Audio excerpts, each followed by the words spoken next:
ടോവിനോ തോമസിനെ നായകനാക്കി ലാൽ ജൂനിയർ, നമ്മൾ ലാലിൻ്റെ മകൻ, സംവിധാനം ചെയ്ത ഏറ്റവും പുതിയ ചിത്രമാണ് നടികർ.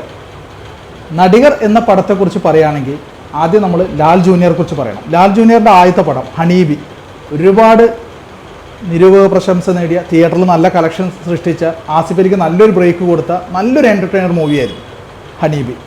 അതിനുശേഷം അദ്ദേഹം കുറേ പടങ്ങളൊക്കെ ചെയ്തു. പക്ഷേ അദ്ദേഹത്തിൻ്റെ അടുത്ത ശ്രദ്ധിക്കപ്പെട്ടൊരു പടം എന്ന് പറഞ്ഞു കഴിഞ്ഞാൽ ഡ്രൈവിംഗ് ലൈസൻസാണ്.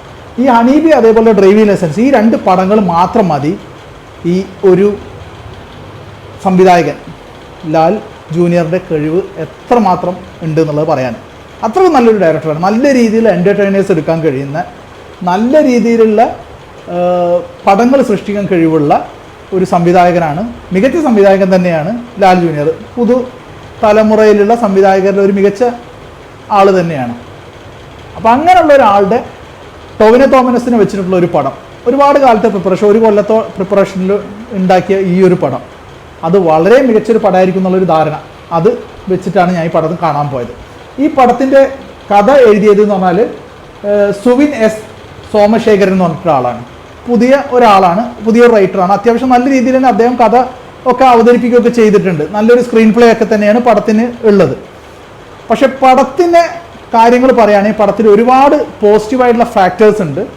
അതിൻ്റെ ഒപ്പം തന്നെ അതിനകത്ത് നെഗറ്റീവായിട്ടുള്ള ഫാക്ടേഴ്സും ഉണ്ട്. ഫസ്റ്റ് പോസിറ്റീവായിട്ടുള്ള ഫാക്ടേഴ്സ് പറയുകയാണെങ്കിൽ ഫസ്റ്റ് ഹാഫ് എടുക്കുകയാണെങ്കിൽ പടം നല്ല സ്പീഡിലാണ് പോകുന്നത്. ഒരു ലാഗും ഇല്ലാത്ത രീതിയിൽ നല്ല സ്പീഡിൽ പോകുന്ന, നല്ല ഫ്ലോയിൽ പോകുന്ന പടം. 50 മിനിറ്റേ ഉള്ളൂ ഫസ്റ്റ് ഹാഫ്. അത്രയ്ക്ക് സ്പീഡിൽ പടം ഫസ്റ്റ് ഹാഫ് കഴിയും. വളരെ നല്ല രീതിയിൽ എടുത്തിട്ടുണ്ട്. ടോവിനോ അവതരിപ്പിക്കുന്ന കഥാപാത്രത്തിൻ്റെ പേര് ഡേവിഡ് പടിക്കൽ എന്ന് പറഞ്ഞിട്ടുള്ള ഒരു ക്യാരക്ടറാണ്. ഒരു സൂപ്പർ താരമാണ്.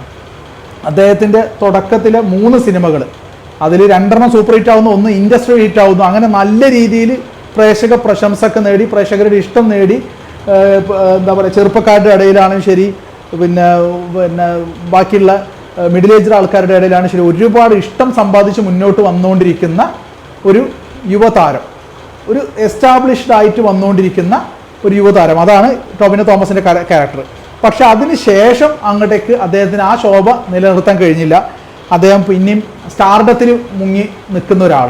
അപ്പോൾ അദ്ദേഹത്തിന് ഉണ്ടാവുന്ന പ്രശ്നങ്ങൾ, അഭിനയം മറന്നിട്ട് അദ്ദേഹം ചെയ്തു കൂട്ടുന്ന കാര്യങ്ങൾ, അത് സീനിയേഴ്സിനോടുള്ള റെസ്പെക്റ്റ് ഇല്ലായ്മ തുടങ്ങി കൊളീഗ്സിനെ ചവിട്ടി താഴ്ത്തുന്ന രീതിയിലുള്ള പല പല ക്യാരക്ടേഴ്സ്, അത് പല ആൾക്കാരെ ഉദ്ദേശിച്ചിട്ടാവാം. എന്തായാലും ഈ പടത്തിനകത്ത് അത് ചെയ്തു വെച്ചിരിക്കുന്ന രീതി വളരെ മനോഹരമായിട്ടുണ്ട്.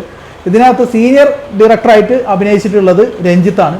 രഞ്ജിത്തിനായിട്ടുള്ള ഈ ഒരു അടിപിടി പ്രശ്നങ്ങൾ, അങ്ങനത്തെ കാര്യങ്ങളൊക്കെ നല്ല രീതിയിൽ തന്നെ എടുത്തു വെച്ചിട്ടുണ്ട്.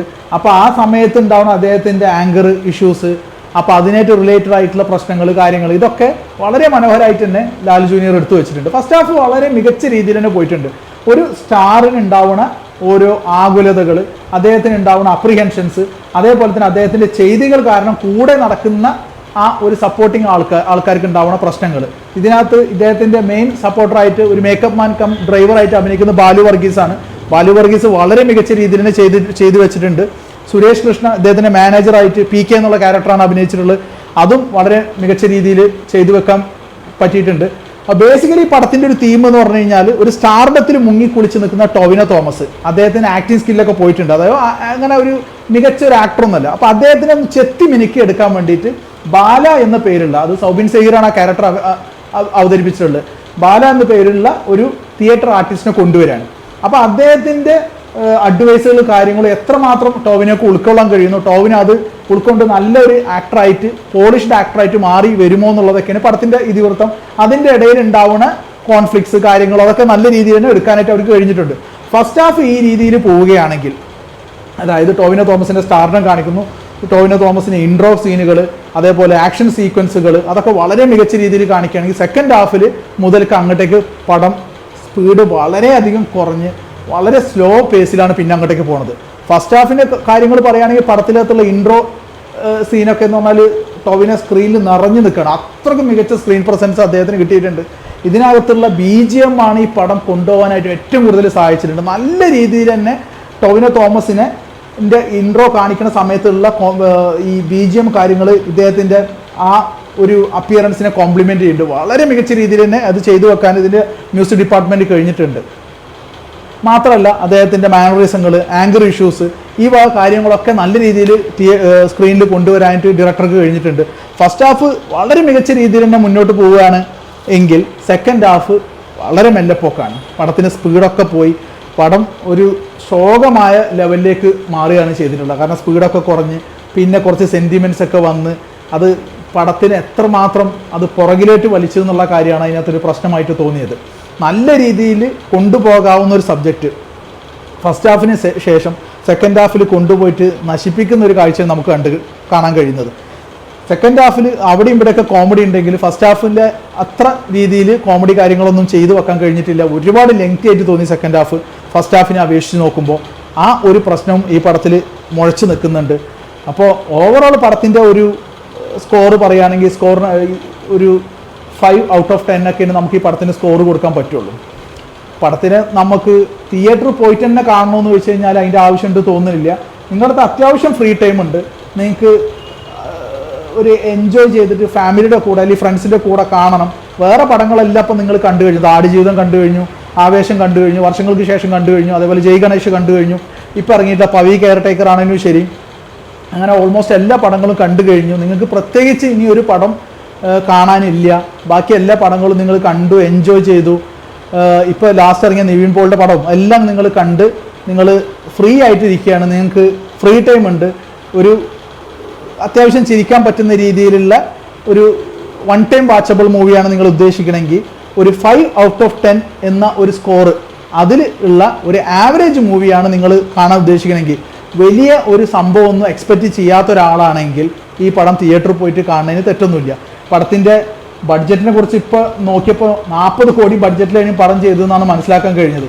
എത്രമാത്രം ബഡ്ജറ്റിൽ ഒരുക്കി ഈ പടത്തിൻ്റെ ഒരു ഔട്ട്പുട്ട് ഈ പടത്തിൽ വന്നിട്ടുണ്ടോ എന്നുള്ള കാര്യം ചോദിച്ചു കഴിഞ്ഞാൽ നമ്മളെ പ്രേക്ഷകരെ അത്യാവശ്യം നിരാശപ്പെടുത്തുന്ന രീതിയിലുള്ള ഒരു പെർഫോമൻസാണ് ഇതിൻ്റെ ക്രൂവിൻ്റെ അടുത്ത് കിട്ടിയിട്ടുള്ളത്. അപ്പോൾ ഒരു മസ്റ്റ് വാച്ച് തിയേറ്റർ മൂവിയൊന്നുമല്ല. നിങ്ങൾക്ക് അത്യാവശ്യം ടൈമുണ്ട്, നിങ്ങൾ ഒഴിഞ്ഞിരിക്കുന്ന ആളാണ്, നിങ്ങൾക്ക് വേറെ പ്രത്യേകിച്ച് എൻഗേജ്മെൻറ്റ്സ് ഒന്നുമില്ല, നിങ്ങളുടെ അത്യാവശ്യം കയ്യിൽ കാശൊക്കെ ഉണ്ട് എങ്കിൽ ഈ ഒരു വെക്കേഷൻ പീരീഡ് ആണല്ലോ, ഈ വെക്കേഷൻ ടൈമിൽ ഫാമിലിയുടെ കൂടെ ഫ്രണ്ട്സിൻ്റെ കൂടെ കണ്ടിരിക്കാവുന്ന, അതായത് വൺ ടൈം വാച്ചബിൾ ആ രീതിയിലുള്ള ഒരു ആവറേജ് മൂവി മാത്രമാണ് നടികർ. പോസിറ്റീവായിട്ട് ഈ പടത്തിൽ തോന്നിയ കാര്യങ്ങൾ പറയുകയാണെങ്കിൽ ഒന്ന് ടോവിനോ എന്ന ആക്ടറുടെ പെർഫോമൻസ് ആണ്. വളരെ മികച്ച രീതിയിൽ അദ്ദേഹം ചെയ്തു വെച്ചിട്ടുണ്ട്. സപ്പോർട്ടിംഗ് ആക്ടേഴ്സായിട്ട് വന്നിട്ടുള്ള ബാലു വർഗീസ് ആണെങ്കിലും സുരേഷ് കൃഷ്ണയാണെങ്കിലും അവരുടെ റോള് ഗംഭീരമായി ചെയ്തു വെച്ചിട്ടുണ്ട്. സൗബീൻ സഹീർ ഒരു എക്സ്റ്റെൻഡ് വരെ, ഒരു പരിധി വരെ മികച്ച രീതിയിൽ ചെയ്യാൻ ശ്രമിച്ചിട്ടുണ്ട്. പക്ഷേ എന്തൊക്കെ പറഞ്ഞാലും അദ്ദേഹത്തിൻ്റെതായിട്ടുള്ള മട്ടാഞ്ചേരി സ്ലാങ് കയറി വരുന്ന ആ ഒരു ഫോർട്ട് കൊച്ചി മട്ടാഞ്ചേരി സ്ലാങ് കയറി വരുന്നത് കൊണ്ടുള്ള ഒരു പ്രശ്നം ഈ പടത്തിലും തഴച്ചു മുഴച്ച് നിൽക്കുന്നുണ്ട്. പിന്നെ ബാക്കിയുള്ള ആക്ടേഴ്സിനെ കുറിച്ചൊക്കെ പറയുകയാണെങ്കിൽ മധുബാലി പടത്തിൽ അഭിനയിച്ചിട്ടുണ്ട്, രഞ്ജിത്ത് അഭിനയിച്ചിട്ടുണ്ട്. ഇവരൊക്കെ മികച്ച രീതിയിൽ തന്നെ ചെയ്തു വെച്ചിട്ടുണ്ട്. അവരുടെ കൊടുത്ത റോള് ഭംഗിയായിട്ട് അവർ ചെയ്ത് ബ്യൂട്ടിഫുൾ ആക്കി വെച്ചിട്ടുണ്ട്. ഇതിൽ ലാസ്റ്റ് ക്ലൈമാക്സ് സീനിലൊക്കെ വരുന്ന അനൂപ് മേനോനിൻ്റെ പെർഫോമൻസ് കമ്പാരിറ്റീവ്ലി ശോകമായിട്ടാണ് തോന്നിയത്. പിന്നെ സപ്പോർട്ടിംഗ് ആക്ടറായിട്ട് അല്ലെങ്കിൽ നായികയായിട്ട് ഈ പടത്തിൽ ടോവിനോയുടെ കൂടെ ഉള്ളത് ഭാവനയാണ്. ഭാവന ഒരുപാട് കാലത്തിന് ശേഷമാണ് നമുക്ക് നല്ലൊരു റോളായിട്ട് സിനിമയിൽ കാണാൻ കഴിയുന്നത്. വളരെ മികച്ച രീതിയിൽ തന്നെ ഭാവനയുടെ റോള് ഭാവന ചെയ്തു വെച്ചിട്ടുണ്ട്. വളരെ മികച്ച രീതിയിൽ തന്നെ ചെയ്യാൻ ഭാവനയ്ക്ക് കഴിഞ്ഞിട്ടുണ്ട്. നല്ല ഭംഗിയാണ് ഭാവനനെ കാണാനൊക്കെ, വളരെ ബ്യൂട്ടിഫുൾ ആണ്. നല്ല ഒരു ക്യാരക്ടർ, നല്ലൊരു റോളാണ് ഭാവനയ്ക്ക് ഈ പടത്തിൽ കിട്ടിയിട്ടുള്ളത്. കുറച്ചേ ഉള്ളൂ എങ്കിലും അത് വളരെ മനോഹരമായിട്ട് തന്നെ ചെയ്യാനായിട്ട് ഭാവനയ്ക്ക് കഴിഞ്ഞിട്ടുണ്ട് ഒരു പ്ലസ് പോയിന്റാണ്. പിന്നെ ടോവിനോയുടെ കുട്ടിക്കാലത്തെ അമ്മയായിട്ട് അഭിനയിക്കുന്ന ദിവ്യ പിള്ളയാണ്. അതൊക്കെ അവർ നല്ല രീതിയിൽ തന്നെ ചെയ്തു വെച്ചിട്ടുണ്ട്. പ്ലസ് ഈ പടത്തിലെ ഏറ്റവും പോസിറ്റീവായിട്ടുള്ള തോന്നിയ ഫാക്ടേഴ്സ് എന്ന് പറഞ്ഞു കഴിഞ്ഞാൽ ഇതിനകത്തുള്ള BGM ആണ്. വളരെ മനോഹരമായിട്ടുള്ള BGM, നല്ല സോങ്സ്, ഇതൊക്കെയാണ് ഈ പടത്തിനകത്തുള്ള പ്ലസ് പോയിന്റുകൾ.